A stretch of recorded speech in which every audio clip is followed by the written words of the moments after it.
voted for you in 2008. What have you done or accomplished to earn my vote in 2012? I'm not that optimistic as I was in 2012. Most things I need for everyday living are very expensive. Well, we've gone through a tough 4 years. There's no doubt about it. But 4 years ago, I told the American people, and I told you, I would cut taxes for middle-class families. And I did. I told you I'd cut taxes for small businesses, and I have. I said that I'd end the war in Iraq, and I did. I said we'd refocus attention on those who actually attacked us on 9/11. And we have gone after al-Qaeda's leadership like never before, and Osama bin Laden is dead. I said that we would put in place health care reform to make sure that insurance companies can't jerk you around, and if you don't have health insurance, that you'd have a chance to get affordable insurance. And I have. I committed that I would rein in the excesses of Wall Street, and we passed the toughest Wall Street reforms since the 1930s. We've created 5 million jobs, gone from 800,000 jobs a month being lost, and we are making progress. We saved an auto industry that was on the brink of collapse. Now, does that mean you're not struggling? Absolutely not. A lot of us are.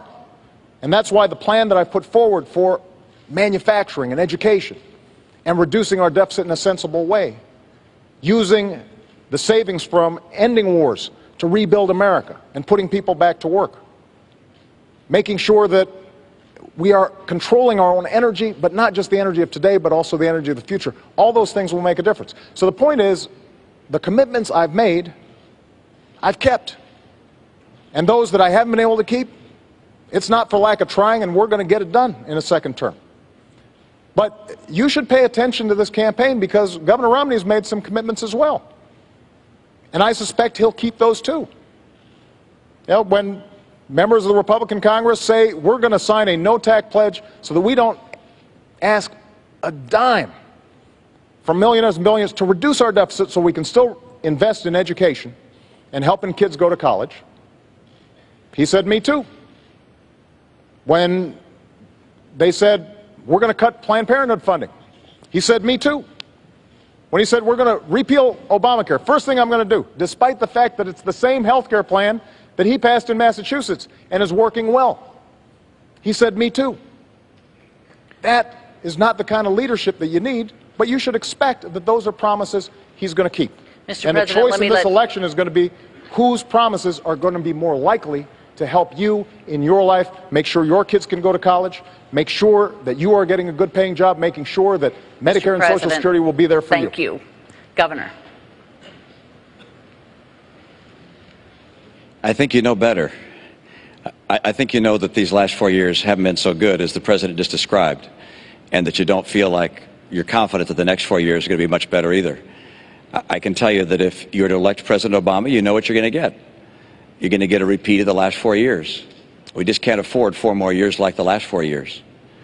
He said that by now we'd have unemployment at 5.4%. The difference between where it is and 5.4% is 9 million Americans without work. I wasn't the one that said 5.4%. This was the President's plan. Didn't get there.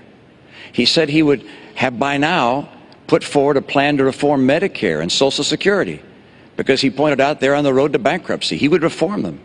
He'd get that done. He hasn't even made a proposal on either one. He said in his first year he'd put out an immigration plan that would deal with our immigration challenges. Didn't even file it.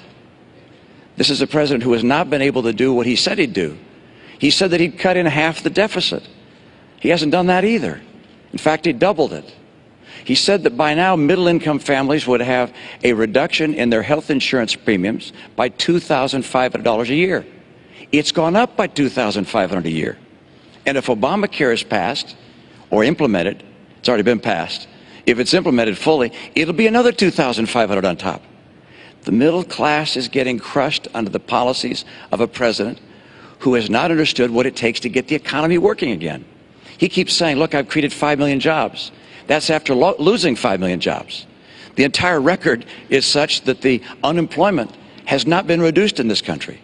The unemployment, the number of people who are still looking for work, is still 23 million Americans. There are more people in poverty. 1 out of 6 people in poverty. How about food stamps? When he took office, 32 million people were on food stamps. Today, 47 million people are on food stamps. How about the growth of the economy? It's growing more slowly this year than last year, and more slowly last year than the year before. The president wants to do well, I understand, but the policies he's put in place, from Obamacare to Dodd-Frank, to his tax policies, to his regulatory policies, these policies combined have not led this economy take off and grow like it could have. You might say, well, you got an example of when it worked better? Yeah. In the Reagan recession, where unemployment hit 10.8%, between that period, the end of that recession, and equivalent period of time to today, Ronald Reagan's recovery created twice as many jobs as this president's recovery. 5 million jobs doesn't even keep up with our population growth. And the only reason the unemployment rate seems a little lower today is because of all the people that have dropped out of the workforce. The president has tried, but his policies haven't worked. He's great as a speaker and describing his plans and his vision. That's wonderful, except we have a record to look at. And that record shows he just hasn't been able to cut the deficit, to put in place reforms for Medicare and Social Security, to preserve them, to get us the rising incomes we need. Median incomes down $4,300 a family, and 23 million Americans out of work. That's what this election is about. It's about who can get the middle class in this country a bright and prosperous future and assure our kids the kind of hope and optimism they deserve. Governor, I want to